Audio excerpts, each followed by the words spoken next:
not possible to turn up the gas so quickly at the end. Right? You may think it is, but it's not. You have to start from the beginning and keep the momentum throughout. We are done with future interest. We're not coming back to it. If it didn't click with you, you say, Professor Blackman, office hours, I need to learn future interest. I'm like, okay, go watch the last 12 hours of videos. That'll be my answer, right? We spent a lot of time going through it painfully. And if it's not there, I can't teach it to you during office hours, right? It's up to you to learn. I realize this is somewhat harsh rhetoric. I'm giving it to you at the halfway point in the hopes that maybe you can go back and rewatch lectures while keeping up to date with your current lectures. Right? I'm happy to go over things with you, the specific questions, but it's like, I don't understand what a fee simple executory interest is. I don't get it. I can't help you with that question. That's not a question I can help you with. Okay. Again, almost all of you finished on time. A couple of you, I kind of appreciate it. You were at the end. I ran out of time. I know when someone runs out of time. I know what it looks like. A lot of you ran out of words, which was a bigger problem. The word limit was 1,000. And a lot of you spent 400 or 500 words on question number 1. You can't do that. You can't do that. You wrote an excellent question on the hunting of the boar case, right? You wrote a really good answer, maybe 9 or 10 points, and then you left number 5 blank. I know what that feels like. It sucks. You need to pace yourself not only with time, but with also the word count, right? If you have 1,000 words and 5 questions, that means you're writing about 200 words per question. If you find yourself doing much more than that, then you're going to have space or run out of time. So you need to be able to pace yourselves accordingly. A couple of you went over the word limit, which is a no-no. I stopped reading at 1,000 words. I did it for the midterm because I want to give you the benefit of practice. But if you go over 1,000 words, you are no longer in the realm of grading. You are now in the realm of Josh stops reading because you violated the rules. Now, I didn't have any sort of cheating protocols on. There's an issue of much debate. I don't use the testing protocols for my exam because I don't think you really can cheat. Also, it was an exam that I've given before, so it wasn't really even, of course you could cheat. But I didn't see any obvious cheating. But of course, some of you may have taken the exam before and just copied what you wrote before. If you did that, good for you, right? Good job. You fooled me. It's your own disadvantage. All right. Questions in general, things I just said, not specifics on 1 through 5, but just in general about the midterm or the exam, or thoughts on your mind. Yeah, Bennett, go ahead. As far as the word count for the final, I know that Exemplify counts your characters. Where did you say that we could change that within the software? There's nothing to change. So there's a character count feature. Everyone, please write this down for your notes, okay? Because this is important. In Exemplify, there's a character count. And there's a little document, a page icon next to the character count feature. If you click that little document, a word count pops up. Okay, again, there's a character count. If you click the little document icon, a little rectangle icon, the word count pops up. If you don't understand what I just said, which is fine, you need to talk to the registrar about getting a sample exam. They'll give you one, right? And then you can try it yourself. Don't walk into this blind. Practice this beforehand. And if worse comes to worse, you just count with your finger. It takes maybe 2 minutes to count to 1,000. It's not very long. In the past, I had people handwriting exams. I mean, that's not a thing anymore with Zoom. I don't think anyone's going to handwrite. If you do, let me know. But you still count with your finger. Fingers always work. Okay, thanks, Bennett. Anything else? Okay. All right. So let me walk you guys through then the exam, which, if you didn't know, it was from 2017. So at this point, I have enough old midterms that I can recycle them, and I don't feel too bad. If you'd already done the 2017 midterm, good for you. But this was, I think, a pretty good question for everyone to work with. Okay. All right. So every midterm begins the same way.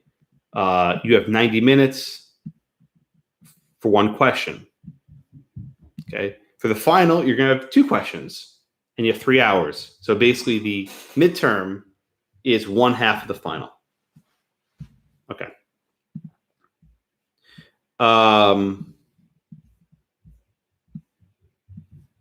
You have a 1,000 word limit. Again, please check your word limit and be careful. The way to practice this is to actually write out my old exams, and you get a flavor for what 200 words looks like. Okay. I gave you a sample A+ answer from one of your classmates, or actually from several of your classmates, so you can see what the length is supposed to look like. All right. All right. So you always have in the beginning sort of instructions. I give you a setup of where you are, and it's always you're in this jurisdiction, and these are the facts that happened. In this question, I say there are no statutes or regulations, so you're governed by common law. You're governed by natural law, and you can cite American cases. That's usually my way of saying, okay, this is a case about hunting wild animals, because that's usually what we've done with sort of natural law stuff. That's sort of like my hint to you. I've asked about hunting animals on every Prop1 exam I've ever given. Now, sometimes it's not animals, maybe it's oil or gas or some other fugitive resource, water, right? But I always ask about animals and hunting because we spent the first 3 or 4 classes on that topic. Okay. You also notice the exam's pretty short. It's barely 2 pages. That's deliberate. I tried to keep the fact pattern short so you're not spending the entire time reading it. But a short fact pattern presents difficulties. Why? Because you need to read very carefully, right? If there's a short fact pattern and you're not looking at it carefully, you're probably going to miss something, right? Usually when I put something into the question, it's there deliberately. Now, it might be there to sort of trick you, but it's there deliberately. I don't put stuff in there sort of just to fill because, I'm bored. The stuff is in there for a reason. All right, we learned that there's Tom and there's Wilson, and they're traveling and they shipwreck on a deserted island, and their radio equipment's damaged, and they only have enough food to last for a few days. Okay. And we learned that the island, okay, is deserted. Okay. So this is starting to make you think of, Johnson versus McIntosh and these sorts of cases. Okay. All right. And then we learned that there are 2 parts of the island. North Acre and South Acre. Okay. Now, Tom sets up his camp and Wilson sets up his camp. What does that actually mean to set up your camp? This is some sort of, I suppose, discovery doctrine, right? That you are acquiring it through some sort of discovery because it's uninhabited, right? Okay, then we learn there's a river that goes down the middle of the island. Okay, it starts in North Acre and then goes to South Acre and spills into the ocean. And we learn that the river gives more than enough water to satisfy their personal needs. And both Tom and Wilson begin to draw from it. We've discussed different rules. There's the Eastern rule for water. There's the Western rule for water. Generally, we say with the Eastern rule, we use it in places where there's lots of water. And the Western rule we use in places where it's more dry and there's less water, right? Why? The Western rule is more restrictive, right? That you have to be using it for beneficial use. And if you're not using it to the beneficial use, you can actually be enjoined from wasting water. The Eastern rule is a little more permissive, that you can take more from it. So, a lot of students picked up on this little tweak and said, oh, well, we're applying the Eastern rule. That was good, right? Most students said, well, we have the Eastern rule and the Western rule, and they didn't really say which one. The fact they said there's more than enough water to satisfy their needs tells you that this is probably more like an Eastern rule jurisdiction.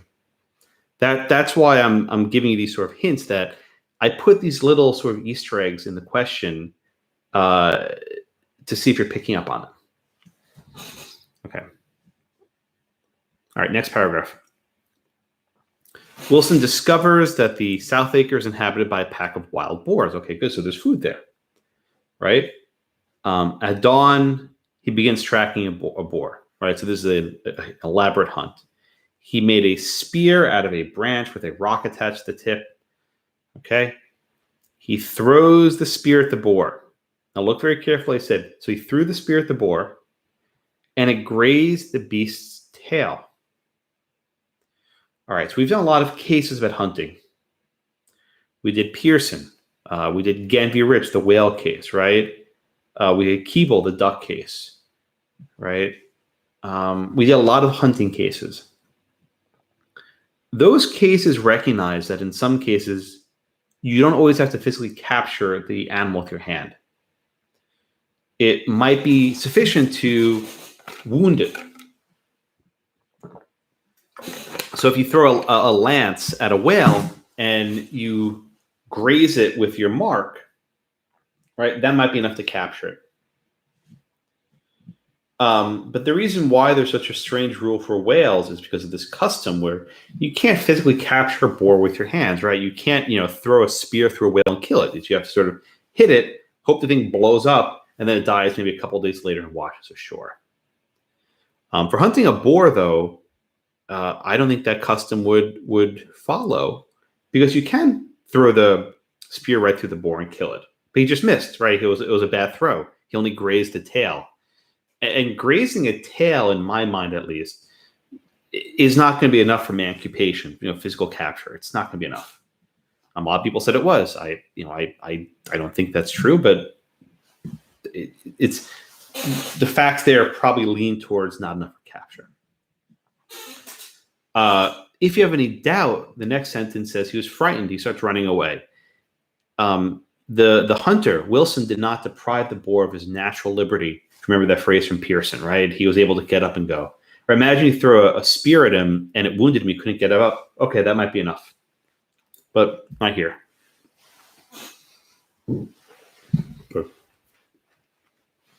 Now, keep one other thing in mind. Wilson was hunting on South Acre, which he owned. Right? We have this doctrine of rationally solely, which says you own the wild animals that are on your land. Okay. At that point, though, the boar runs from South Acre to North Acre, which is owned by the other guy, Tom. So at that point, Tom could claim rationally solely. Tom sees it and starts chasing as well. So in theory, at least, Tom starts to invest some labor in it. Kind of like Pearson, the jerk, in Pearson v. Post, who comes along at the last minute, right? But he comes along after it's been cornered. We learn that Tom and Wilson corner the beast, but it jumps into the river. I don't know if boars can swim. I kind of made that up, but sure, why not? The boar starts swimming downstream. That is back down to South Acre. So it's tricky here, though, right? Because if he was walking on South Acre, then the boar would be owned rationally solely by Wilson. But what about if the boar is in the river on South Acre? Well, that requires thinking about who owns the river, which is about the Eastern versus Western rule. You see, I kind of layered one doctrine on top of the other, right? A couple people picked up on that, which I was actually happy to see. Then we learned that there's a freak storm, and it gets really cold, and then the river freezes over. Just suspend your disbelief. And the boar is stuck in the river. That probably kills the boar, I think, unless it suspends an animation. But his natural liberty is deprived. Is he still a fugitive resource if he's frozen solid? Right? Does he belong to the river? Right? Who does he belong to? I don't even know the answer to this question. I think it's a hard question. It's so messy. I think there are a lot of different ways you can go. Eventually, they try to dig the boar out. They're both putting labor in, but they can't get him out. The ice is too thick. The next day, the river unfreezes, it thaws, and he floats downstream to South Acre. Rationing solely, it's now in South Acre. He pulls out of the water. Tom says he's a stronger claim to the boar. Wilson disagrees. He skins the boar. He makes a coat. He eats the meat. So, all that's left right now is the coat, the boar coat, right? And then we learned down in question number 1, who has a strong claim to the boar skin, Tom or Wilson? You got to pick one. A lot of you didn't pick one. You didn't say who has a stronger claim, Tom or Wilson. You just sort of just discussed Tom and Wilson. If I'm asking you who has a stronger claim, then you have to give me a name, Tom or Wilson. I think on this question, honestly, you can go either way. And I have the memo where I sort of discuss lots of things, but this is such a complicated fact pattern. I don't think there's a single right answer, and I write it quite deliberate like that. Okay. All right. Questions number 1. Questions number 1. Nothing?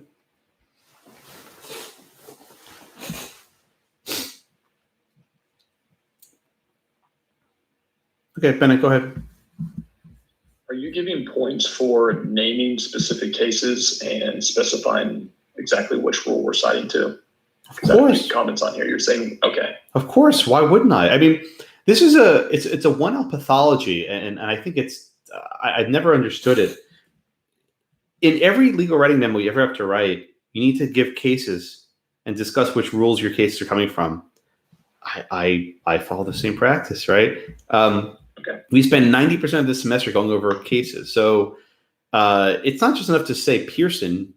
You need to say, this case is similar to Pearson because of X, right? Or this case is different from Pearson because of Y, right? That's how you show me you've actually learned what we've covered this semester. Now, again, not everything is a case. The future interests, we haven't touched a case in 6 classes, right? We haven't touched maybe a couple cases, but there are almost no cases in future interests. That's fine. But we've had 4 or 5 cases for the hunting topic. People cited Papa v. Hayashi. Good, right? It's a case about a fugitive resource. There are a lot of good answers here, but you need to be able to discuss these cases. It's an open book exam. Maybe you'll forget the name of the case, so you can check the name. What was the name of the duck case? Oh, it's Keeble, right? But you need to be able to know which case we're talking about.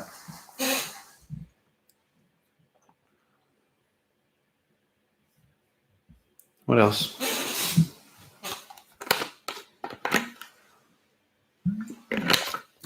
Nothing?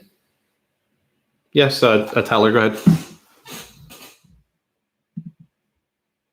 Tyler, I don't think your camera on or your microphone's on. He's in the classroom. Oh, I'm sorry. I forgot. Yeah, I'm sorry. I apologize. There you go, Tyler. I muted you. So when you say we should reference these cases, you don't need us to outline the fact patterns. We can just say they're similar this way, and in that case, the holding was this. Well, let me show you what one of your colleagues did, right? And that will, I think, answer your question far more effectively than I can. Let me just do a screen share for a minute. Okay, so just take a look at this one, right? I'm just going to read it to you quickly. He says, before determining, it's he or she, I don't know who it is. I'll just say he, make it easier. Before determining who has the strongest claim, it is necessary to analyze what is being fought over in the first place. Here, the boar is a wild animal, which falls in the fair naturally doctrine, which means the wild animal is not in a direct ownership of anyone unless the rational solely doctrine. As in Keeble, the rational solely doctrine states the landowner has the right to wild animals within the land. His strongest argument will be the holding from Gen, where whale was marked by bomb lance and later died. Right? Next paragraph. Tom's strongest argument will be a counter based on the labor theory from Post. Perfect. Right? Not wasting time saying, in Pearson v. Post, the holding of this because You have to incorporate it right into your answer. And I really I think this is a very elegant answer. You'll as you move up in your law school career, you're going to move away from the sort of formulaic Iraq approach, right? Where you have this very rigid approach. It's good for your first semester, but you lose it pretty quickly. Model this one. Read it very carefully. Try to see what this person, and actually it's not even one person. What I do for the A+ answer is I go through each of the 5 questions and pick the best one. So this is probably, I think, 3 or 4 or 5 people, I can't even remember, who nailed it. These are all 10 out of 10s, right? And I give you all the 10s. No one got a 50 out of 50, but this exam would be an A+, 50 out of 50 if it was one person. There is no such person. Okay? To answer your question, Tyler? Yes, it did. Thank you. My pleasure. And sorry, I forgot the classroom. I wasn't connected to it, but now I'm there. All right, anything else in the first part? Okay. All right, let me go back and let's do the second part. All right. All right, everyone. All right, so then we have this next paragraph. For whatever reason, the hunting question is always the longest. It always takes so many facts for me to get it out, but that's usually in the question for the final as well, or at least in the midterm. Okay.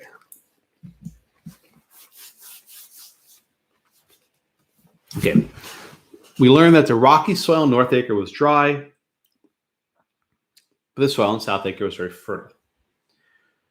Wilson plants crops on South Acre, which when harvested provide more than enough food for both of them.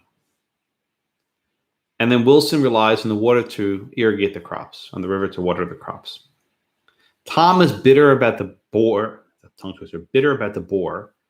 and he builds a dam, blocking the flow of water. Wilson demands that Tom remove the dam, saying he also has a claim to the water. Tom refuses, destroying Wilson's entire harvest.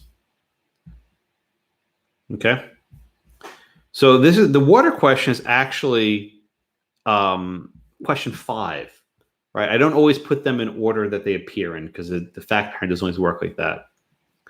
So question 5 is, how should Tom and Wilson have resolved a dispute over the erection of the dam on the river? Now, on my exam, the 5th question is usually what I call a policy question. But that word, I think, gives students a lot of anxiety, policy. Policy doesn't mean you tell me whatever you think is fair. Policy is based on law, right? There are legal doctrines at play. And you need to be able to give them the legal doctrines. If you just say, well, here, this is unfair, and he was acting out of spite and all this stuff, that's not answering my question, right? This is a legal dispute. There's a mediator resolving disputes. So what could you talk about here? We have water, fresh water, surface water. So generally the first in time doctrine applies. And we learned here they drew water from roughly the same time. Again, the Eastern rule probably fits better here because there's an abundance of water, right? This water is not scarce. Still, Tom would violate the Eastern rule. Why? Because his use was not reasonable. I think he tried to block Wilson's access merely out of spite. Okay. If you wrote the Western rule, I think you could probably also write that, but I don't think it's the best rule. I think Wilson still would have the better claim, right? Wilson was using the land for superior use. He was using it for irrigation, for farming. So therefore, I think he could sue Tom. But the question was a little bit different, right? It was, how should they resolve this dispute? And this was sort of getting at a bigger issue, like, how do parties handle disputes? A couple of you actually got creative, and you wrote that maybe Wilson could give Tom the gold coins, right? Remember from the other question? In other words, they could trade the gold coins for the water. And I thought those were actually very creative. A couple of you came up with that. I was, wow, that's pretty smart. Right? That's actually really nice.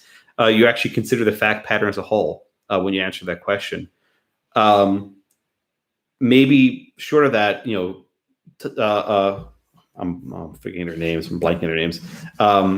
Tom could have given over some of the crops, right? They could have exchanged crops for water, right? There are different ways you can think about these things, but when you read the sort of the policy questions, number 5 questions, just look carefully what I'm asking and make sure you try to answer the question. Above all else, answer the question I'm asking. But if you just gave me the rules, Eastern, Western, you got most of your credit. But a couple of you got very creative with the sort of things you wrote about. Okay.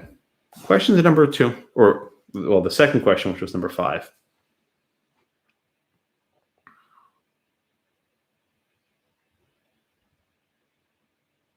Look, none of you are asking me questions. If you're all planning to ask these during the private session, you guys are doing it wrong. I'm not going to answer the sorts of questions during the private session if you're not asking them here. I mean that sincerely. I'm not going to waste my weekend if you haven't even thought about these issues. I graded these well in advance to spring breaks to get time to look at them. If you're uninterested, then you're uninterested. I'm kind of disappointed right now that there's no feedback at all. You know, just I usually there's a million questions for these sessions. Nothing. Completely self-explanatory. All right, then I'll be short order this weekend. All right, question 3 then.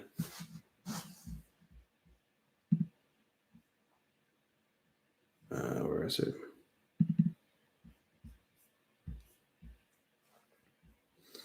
Okay, we get to the gold coins.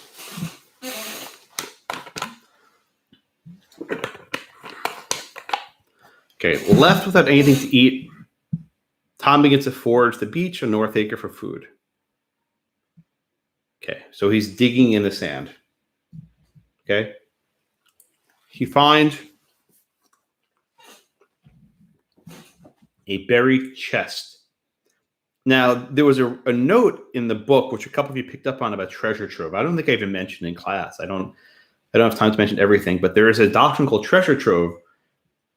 It's in the book. It's in the reading, which says if you find basically a buried chest, it belongs to the sovereign, right? That is the government that owns the land.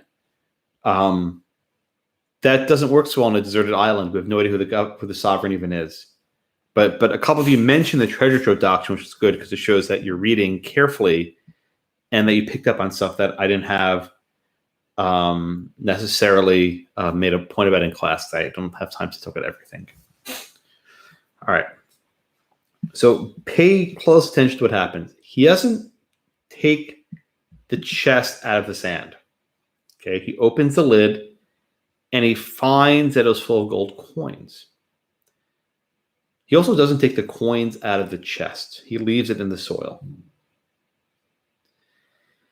Tom then realizes that this wasn't a deserted island. Someone had been there before. Right? They've been there at least long enough to bury the treasure, which I think does put in some question the Johnson versus McIntosh discovery doctrine. They were not there first. So if you wrote that they acquired it by discovery, that's probably okay.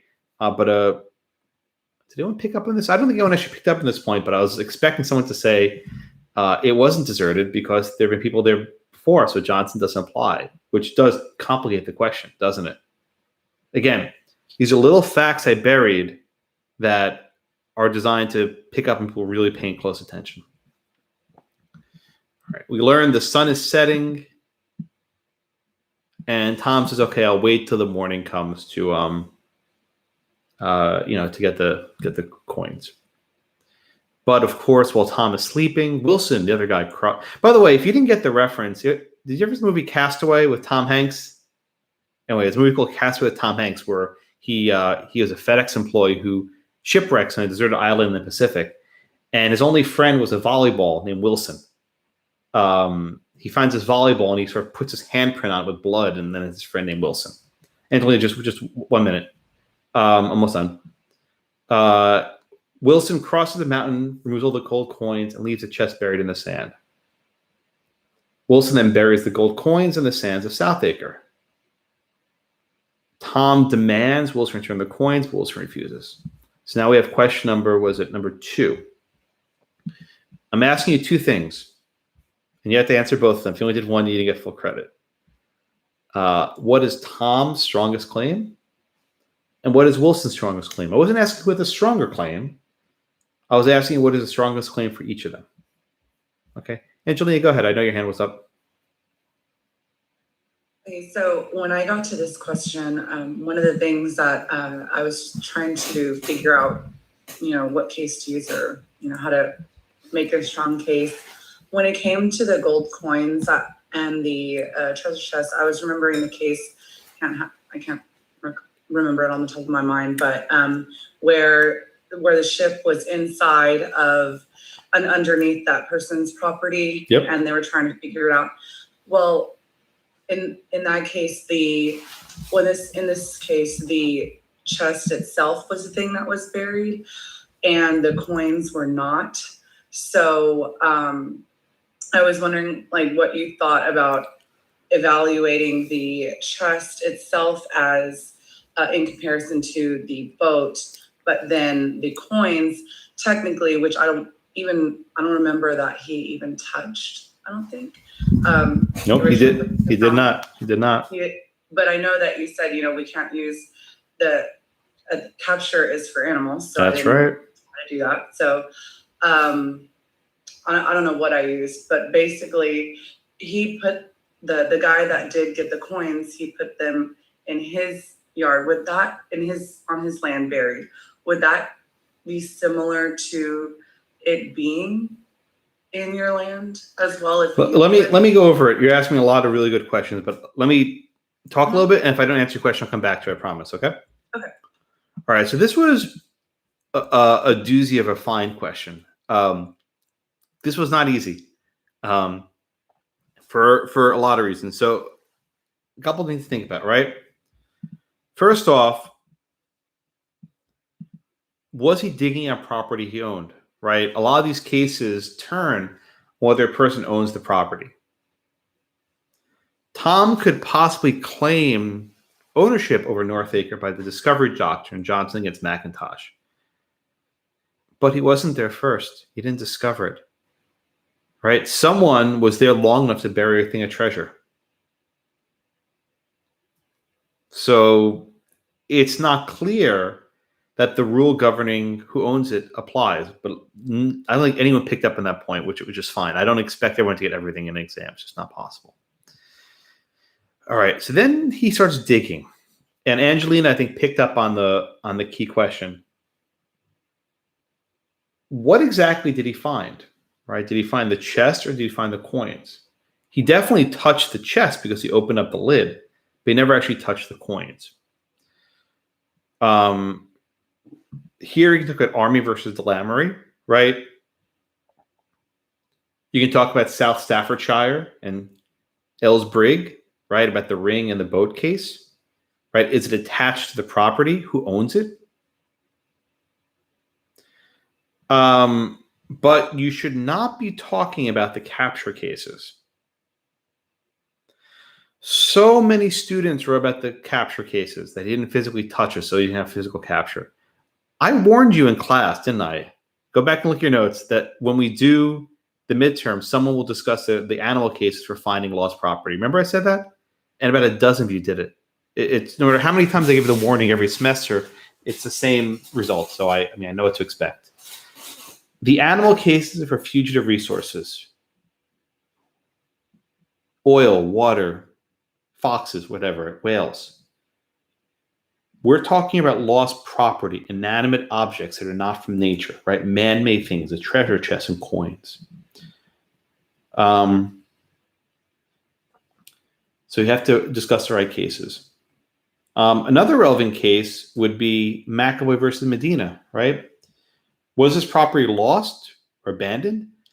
I don't think so. I think it was deliberately put there, right? It was deliberately buried in the sand. It doesn't wind up there by accident. And usually, I think, you bury a chest hoping you come back to it later.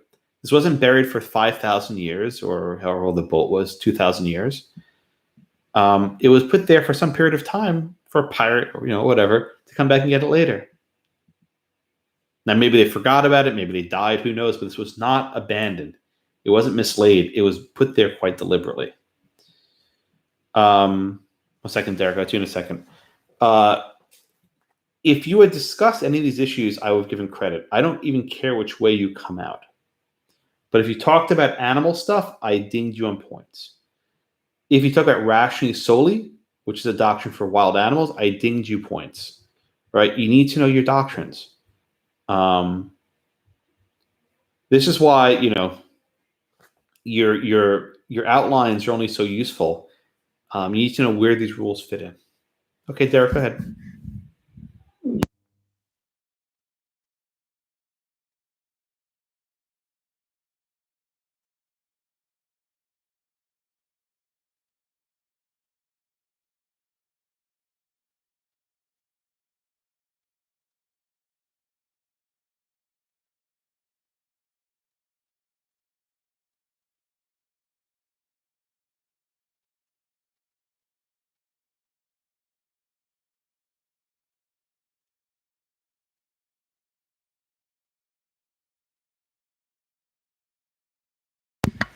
That's fine. If you wrote that, I'd be happy to give it points. Yeah. I mean, I didn't. I suppose an object could wash ashore and get buried under several feet of sand. I suppose that's possible. You know, it's always tricky. I mean, I take your point. Writing a fact pattern to try to anticipate every single smart student, and you're all very smart. Saying, "Oh, you pick out flaws here and flaws there with the fact pattern." It's impossible not to. I can anticipate every conceivable effort, but I'm often okay with a reasonable inference is that there's buried treasure. It was buried for a reason. You know, of course, it's possible that if there was a shipwreck, and I suppose ashore, what do you call it? The chest washes ashore, and there's a storm, and all this sand gets dumped on top of the.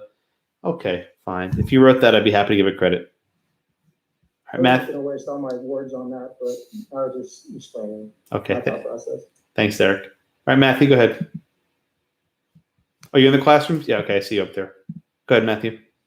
So I consider Wilson as a bailee in this circumstance, since he may not have known that Tom found the gold coins. And I'm just wondering if that's a fair, if that's fair to say. I mean, not really. I mean, if you're the shopkeeper, right? Remember the case with the shopkeeper and there's a lost property in your store? You might be considered an involuntary bailee, right? Because a piece of money or whatever was lost in your store. Finding buried treasure, whether it was shipwrecked or put there deliberately, I mean, that's a real stretch to be called a bailment, right? I mean, it's at that point, it's either abandoned, in which case it's not a bailment, or someone deliberately put it there.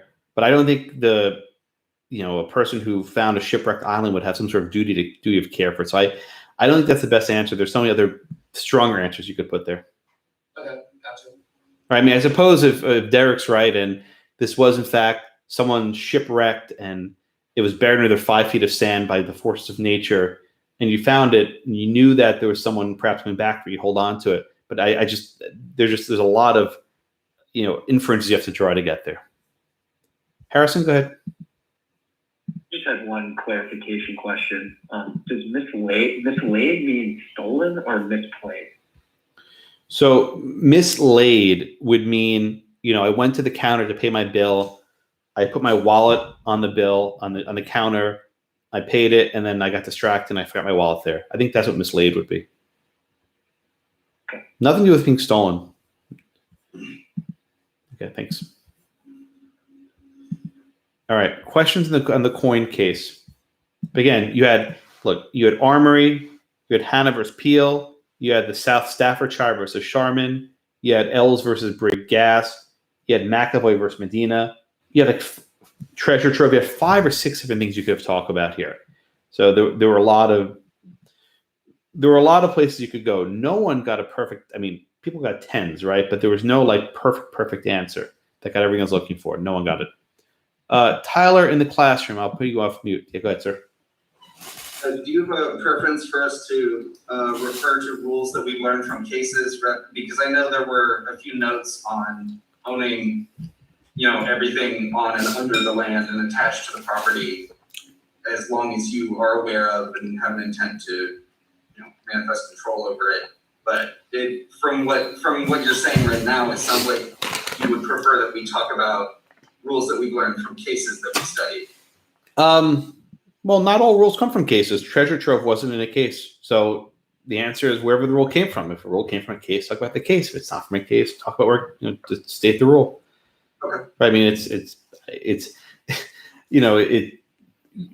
the book has lots of things and everything has a different, meaning, right? Every rule comes, the future interest stuff, there are almost no cases involved. It's all sort of common law doctrine. All right. Other questions, the coin case. Okay, now we're getting more animated. Maybe the first 2 questions were just so simple that you had no questions. It was self-explanatory. So I appreciate that now we're getting a little bit more engaged. Okay, Angelina, go ahead. I just kind of wanted to connect a little bit with Tyler's questions and what you said. So you were talking about the treasure trove doctrine, and I think they said that that's not something that we got to cover. Mm-hmm. And And I know you mentioned that somebody, I think, covered it anyway in the. in the Couple exam. people. There was more than one. It was several people covered it. Okay, so in this class, then if we did do extra reading and it was No, something. no, no, that no, was- not extra. It's in our reading. It's not extra. Okay. It's in what I Okay, assigned sure. you. That's all I'm Okay. asking. I'm not asking you anything more than what I assigned you. That would be unfair. Oh, okay. Well, but if we didn't get to cover it in class, That's fair game. Okay. It's fair game. I can't cover everything. There's many pages, and we only have 75 minutes. Okay. Thank you. Yeah, no, there's no outside reading. That would be utterly unfair.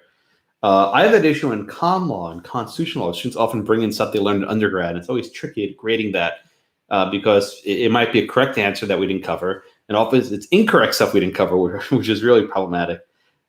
Sometimes a student will cite something we haven't discussed. And usually the reason why is using a commercial outline. That's actually one way I can test people, right? If you're talking about stuff that's not in our book, I know you're using something else, which, it's not a crime. I'm not going to get mad at you. But very often you're using outside sources that are wrong, that are incorrect, that don't apply. And then I know very quickly, okay, this person is using such and such supplements. Okay, I know where they got it from. Okay. That's bad luck. A black cat just ran across your screen. All right. What else in the gold coins? John, go ahead. Just one quick one. I guess how deep would you want us to go onto the origins of the coins since it's ambiguous how they got there. There's a million different ways they could have got there. Would you want us to just quickly touch on if one scenario in which it would be abandoned, one scenario in which it would be lost, and then maybe the true owner could come back and get it? Yeah, it's a good question. I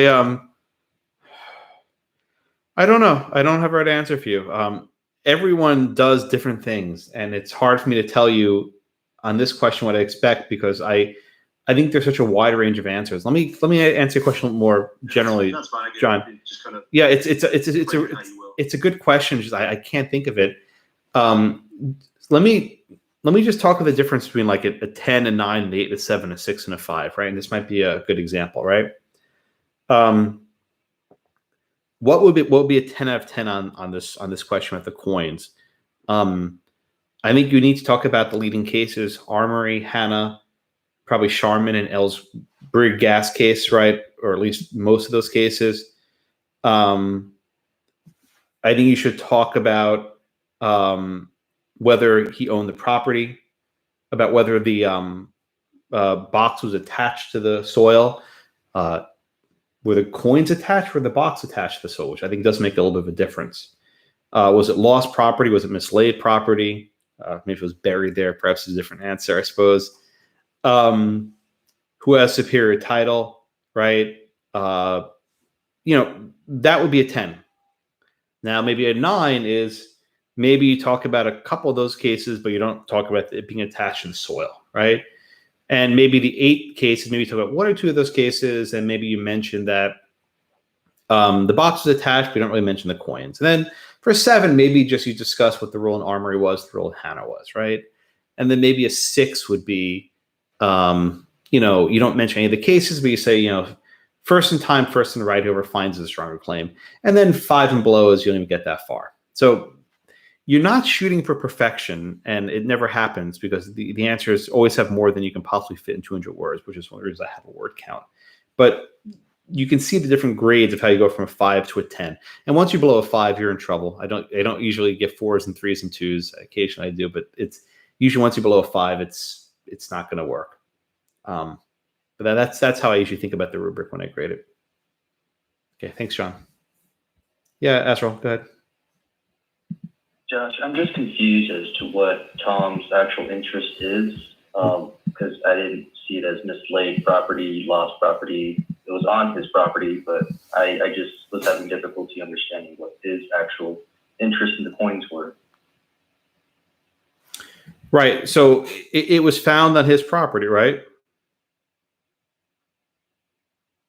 Yeah. Yes. So under Sharman, would he have a superior claim if it was buried and attached to his property?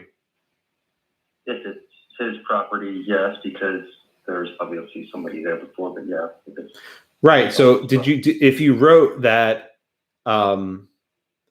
his claim to the locus in quo is in jeopardy because someone was there before. That's actually a good answer, right? Okay. But also he was the first person to make physical contact with it, which is not the captural, but he actually found it first. So I think that's a pretty strong claim as well. Okay. All right. Thank you. Yeah. There are different ways of answering the question. It's like, remember those choose your own adventure kids when those choose your own adventure books when you were a kid, right? Like if you pick A, then you can go B, C, and D. But if you pick F, you have to go G, H, and I, right? So I just follow wherever you zig and zag. Wherever you start with, I just follow through. Because let's say you pick one direction, you say that, well, Johnson didn't own it because the prior people had occupied the land. Okay, that's your answer, and I have to stick to it, right? You can't come back and say, but he still owns under Johnson. So you're sort of, when you pick an answer, you have to stick with it. And I follow through to see where it goes. Yeah, Matt, go ahead. And this is the last question. I'll need to move on after this once we finish. You're in the classroom. I'm sorry. Go ahead. This is kind of a strategy. Would you say reading the call to question first on your exams is something to do, or would you say don't do that? Just go ahead. Of course. Why wouldn't you? The first thing in the paper. Okay. Of course. Why wouldn't you? My God. Yes. Okay, I was wondering. Yeah, read the damn question. I mean, I'm sorry. I didn't mean to be mean. That was a bad reaction. I'm sorry, Matt. But like, yes, read the entire exam straight through first before you even write a word. Read the entire exam through. Because very often facts and later affect what happens earlier. But yeah, read the question. Don't start writing. I mean, really, and I mean this sincerely, you should not be writing until 15 or 20 minutes and read the entire question twice before you even start writing a word. Right? Read the entire thing through twice. And then start writing. Then start outlining. You're going to miss stuff if you go through it. So yeah, yes, read the question. Always read the question. All right, let's go on. All right, back to the document. Okay, now we're on on the flashlight. Okay. Okay, this gave people a lot of problems. Let's just talk about this one for a bit. Okay, the next day, a box washes ashore in South Acre. Contains a sealed, fully functional, solar-powered flashlight. Wouldn't that be a nice thing? It's like, it's a strange item, though, because usually you use a flashlight when it's dark. So how's it working? Anyway, but anyway, that's what they got, a fully functional solar-powered flashlight. Wilson tells Tom about it. Okay. Tom asks Wilson if he can have it. They don't write anything down, which is important. Wilson says that he will use it for the rest of his life, and then Tom can have it. Tom agrees. Okay. This question gave a lot of difficulties. Okay, question number 3 gave a lot of difficulties. Okay, so first off, who actually owned the flashlight in the first place? Right, this I suppose is a variant in Derek's question. Here, there's no question it washed ashore, right? It wasn't buried there, it just sort of washed ashore. Can Wilson even give permission to Tom to use the flashlight? I mean, it washed ashore in South Acre, which Wilson owned. Maybe he did, maybe he didn't. But is this found property, right? Who touched it first? But let's just assume here that Wilson owns it, right? Let's just assume for argument's sake. Okay, Wilson gives Tom an oral conveyance. Before you talk about anything, we have to talk about the fact that's on writing. The Statute of Frauds, right? You got to talk about the Statute of Frauds. Now, if you wrote that this is an island jurisdiction that's not subject to the Statute of Frauds, I'll give you credit, right? Because you at least were aware enough to know of the Statute of Frauds. But had this happened on the mainland, this conveyance would be void, right? You cannot convey interest without a writing. That's a Statute of Frauds. We've talked about that. You know this from contracts, right? You can't have a conveyance of property without a writing. But I still wanted you to analyze what was going on here. Okay, so Tom tells Wilson that Wilson will use the flashlight for his life. And after Wilson's life, Tom can have the flashlight. All right. Many of you wrote that this was a will, that this was a testamentary gift. And because it was a testamentary gift, it had to comply with the statute of wills, which you know requires 2 signatures. Okay. That's not right. I can tell you with a high degree of confidence that if I'm asking you a question on an exam, it's not about a will, right? This is not wills, right? Without knowing anything about the question, I'm not going to ask you questions about whether something complies with the statute of wills. That's too easy. There are 2 signatures, right? You can do that with your eyes closed. So even if you don't even read the question, like you know nothing about my exam, I'm not asking about a will. Now, if you read this question, you know for sure I'm not asking about a will. But just even if you don't even know a damn thing about what I'm asking you, don't write about the statute of wills. That's not going to be the right answer. This case is based on Gruen versus Gruen, right? Where the father said, okay, basically, I'm going to keep this painting on my wall for my life, and then when I die, my son gets it, right? In that case, there was a life estate reserved for the father, and a future interest given to the son in a remainder in fee simple. Now, the important point is that when you have these sorts of conveyances, they're inter vivos, they're during life. Tom gave Wilson, no, I flipped it, sorry. Right?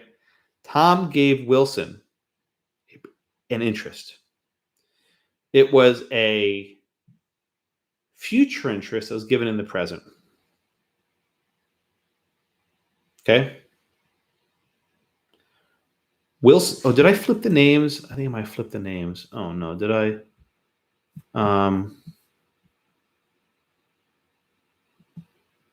Right, no, Wilson gave it to Tom. I'm sorry. Wilson gave it to Tom. Right? Wilson reserved the life estate for himself, and he gave a future interest to Tom. What's a future interest? It's a remainder. What kind of remainder? It's a vested remainder in fee simple. Why? Tom's ascertained, and there's no condition precedent. So here we have a valid inter vivos gift. It's a life estate followed by a vested remainder. And to get your full credit, you have to explain why it was a life estate, why it was a remainder. Remainder follows a life estate. Why it was vested, because it's ascertained. There's no condition precedent. Okay, and when Wilson dies, then Tom will have the flashlight and fee simple. A lot of students wrote about delivery that, you know, there was not a valid delivery because he didn't hand the flashlight over. That's only an issue with testamentary gifts, right? I'm sorry, that's only an issue when you're giving a present interest in the item, right? If I want to give you the flashlight now, I'd have to deliver it to you. But what Tom gave to Wilson was not a present interest in the flashlight, it was a future interest. And there's no need to actually hand the item over to hand over a future interest. Usually a writing suffices. Here, there's no writing, so it's probably void under the statute of wills, but at least you can talk about, you wouldn't need to have a physical delivery if Tom planned to keep it during his life. All right. So again, life estate followed by a vested remainder. That's the short answer, but the Gruen v. Gruen case, and a couple of the 9 and 10 papers talked about Gruen, which was good, which is one of the few cases we've discussed in this topic. All right, questions on this number 3?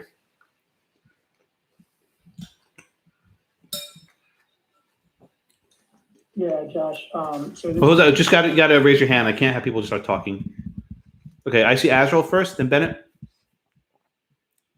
Yeah, so I think what confused me was in the fact pattern you put that it wasn't in writing, and then, you know, there's fee simples that are being vested. So I just automatically thought that there had to be a will because fee simples and life estates, and then not in writing. So it was just a gift, right?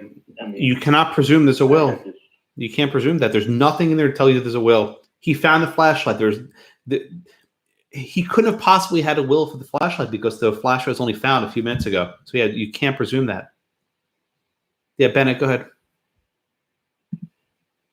What is the relevance of Wilson asking if he can have the flashlight within the fact pattern? Hold on. Oh, I let me see. So it says, Wilson tells Tom about it. Tom asks Wilson, we can have it. Right. I think that was actually trying to undermine any argument about a will, that this was basically a request for a gift. He was like, hey, can I have it? So I think that's why I put it. I don't actually remember, but I think that's what I was thinking about. Okay, thank you. Yeah, my pleasure. All right, Derek, go ahead.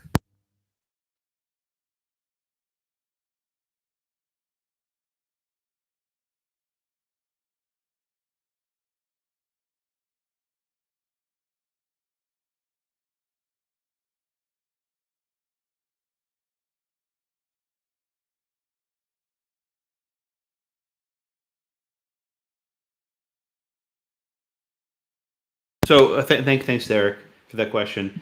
You don't need to deliver the flashlight itself, that's for sure, right? Because he's only giving a future interest. A letter would have sufficed, like in Gruen. But here there was no writing at all, which I think is why the gift fails under the statute of frauds. But you don't, a lot of you said you have to actually deliver the physical flashlight because it was capable of delivery. So a lot of people wrote that part's not correct, right? Where with a future interest, you don't need to hand the item to the person because they're not actually getting a present interest, only a remainder for later. Yeah, just want to make this point. Gruen is one of my favorite cases in the book because it teaches remainders before you even know what a remainder is, right? You did it early on in gifts, but it's actually a very good case to understand the difference between life, estate, and remainder, right? It's a really good case. Like when you come back, it's like, oh, wow, that's such a good case, right? Because it explains it well, right? You don't know the bundle of sticks when you do Gruen. I had to sort of like feed it to you slowly. All right. Again, my rule of thumb is if your answer is it fails the statute of wills, you probably misread the question. That's just, again, if you made a mistake now in midterm, that's good, right? You avoid that mistake for the final. You learn from your mistakes, which is always true, right? You make a mistake on the midterm, you don't make the mistake again. So I'm happy a couple of you are sort of responding. Okay. Anything else on number 3? All right, let's do the last one, which also gave some students some difficulty. Okay, this one's short and sweet. Okay, it says, later that year, Tom becomes ill. Okay, let me stop right here. It did not say he was dying. So he became ill. I can't tell how many of you said gift causa mortis. There are not enough facts there to have a deathbed confession, deathbed gift. Not enough. Sick people are allowed to make valid conveyances, right? It didn't say he was dying. It said he was ill, right? You cannot presume there's a deathbed gift because I say someone's ill. I would say about 30% of you wrote about this, which was actually shocking. I couldn't believe how many of you missed this, right? All it said is he was ill. Okay? All right, so I got that out of the way. All right, there were not enough facts there to support a gift causa mortis. Donatio causa mortis. There weren't enough facts there to support that.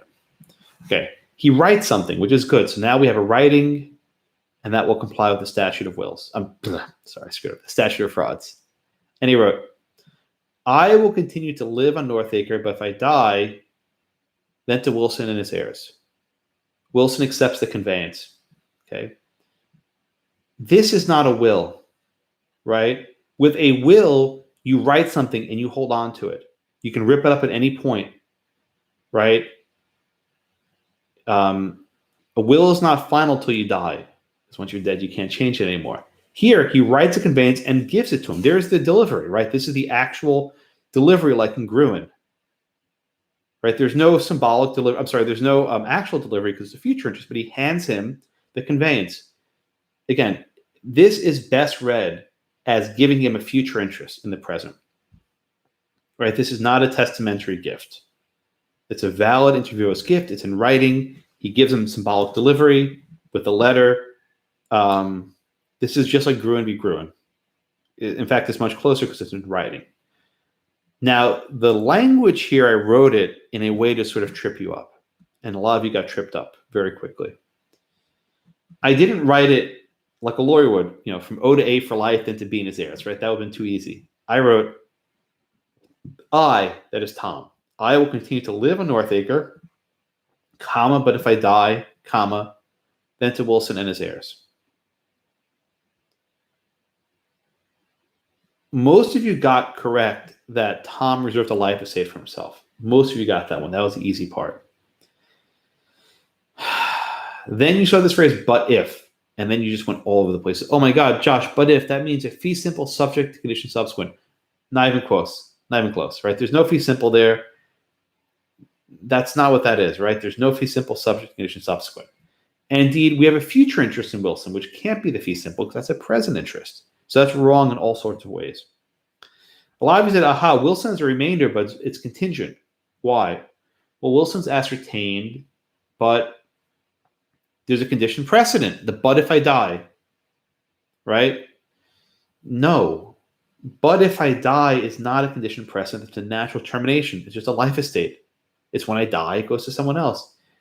The answer to number 3 is the same as the answer to number 4. It's a life estate followed by a vested remainder and fee simple. The answers were the same. Some of you got really creative when talking about spring executory interest. I don't even know where you got. I lost. I didn't know where that came from. I was surprised, right?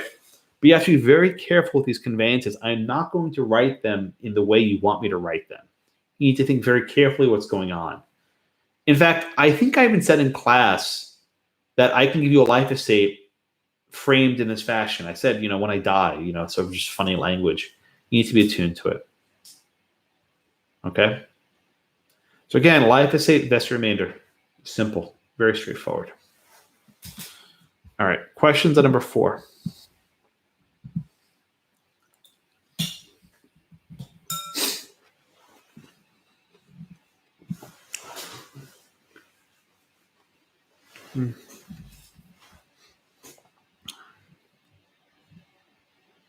Nothing?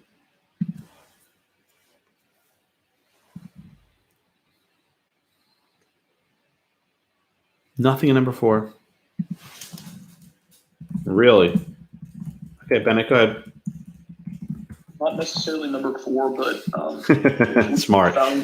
If we could have found another way to categorize this conveyance, are we allowed to put that in our answer as well? Like what? I think there's one right answer here. I don't think there's another way. Okay. Well, I got the question wrong, but I also said alternatively another way we could look at this. Wrong in general.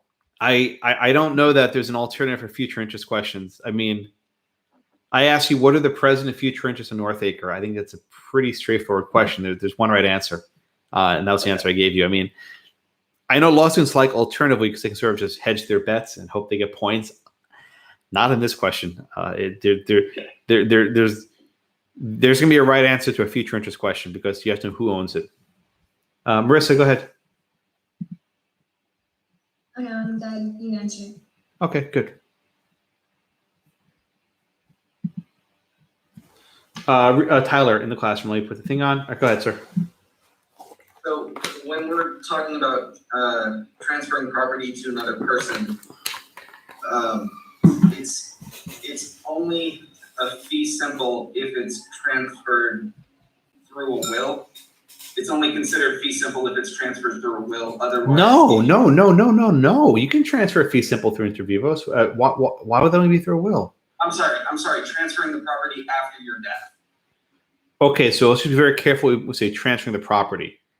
Okay, some of you actually put that Tom conveyed a life estate through a will, right? Which is nonsensical because after he's dead, the life estate has to be over, right? A life estate can only be pegged to someone's life. If it's in a will, it's after he died. It doesn't make sense, right? So to Tyler's question, if you convey any interest during your life, it's not testamentary. If the interest is only conveyed after your death, right, then it's testamentary. But just be very careful. You can give someone a future interest today that kicks in after death. That's still inter vivos. But if nothing is conveyed till later, why? Because once you convey property, you can't get it back, right? A will you can rip up at any minute. You can tear it up and say, you know what, screw it. My son's a jerk. I don't want to give him a damn thing, right? But once you give it inter vivos, you can't rip it up. It's gone. So again, but the easy way to remember this is I am not going to test you on the statute of wills. We covered it. It's useful for you to know. You'll take a class on wills, but that's not what I'm testing you on. I'm going to ask you about inter vivos gifts.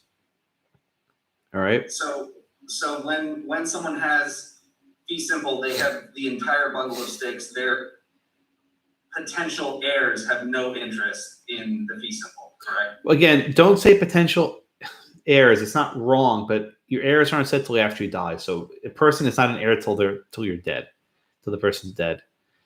All right, I'm almost out of time. I'm going to start the minute poll right now. If you have any comments or feedback, let me just sort of summarize up, and then we'll wrap up for the day.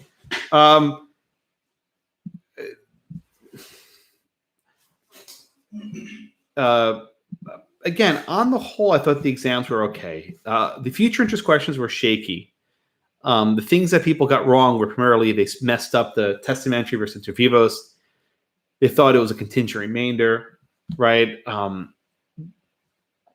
Those sorts of things I think are fixable. In other words, the sorts of things that you got wrong are not foundational, right? It shows that you sort of fell into my trap, which is okay. That's fine. But I think on the whole, you did not bad. I mean, I was pleasantly surprised over spring break grading. I was like, okay, this isn't bad. I've had worse. And let me make this point more bluntly. We always say, how effective is Zoom instruction? I gave the same midterm a couple of years ago. Your score was pretty much the same as my class from 2017 in person. It wasn't much different. At least from my perspective, I don't see a huge gap in the results with Zoom instruction. Maybe you're not happy with it, and maybe you don't like it, which is fine. But I don't think this is now a deficiency that you can sort of say, well, I don't know stuff because of Zoom, right? At this point, I'm pretty good with where you are. In fact, I think in some regards, there are things that maybe you know better than my students did a couple of years ago. You picked up on stuff that other students didn't get. So take that for whatever it's worth, which is absolutely nothing. All right. Office hours today at 2:45 like usual. Others I'll see you Wednesday. Thank you very much.